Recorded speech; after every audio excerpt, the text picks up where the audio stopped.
Merhabalar, son ünitemiz Nature, doğa ünitesi. Şimdi kelimelerini okuyorum.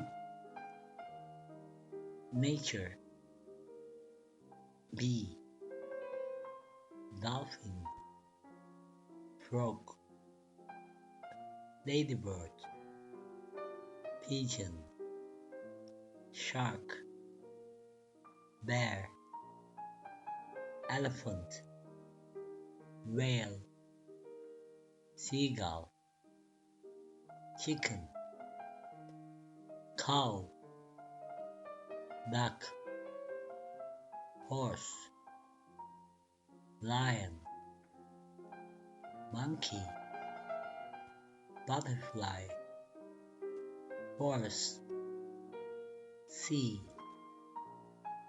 mountain, desert, cave, river, there is, there are, I like, I dislike, I don't like.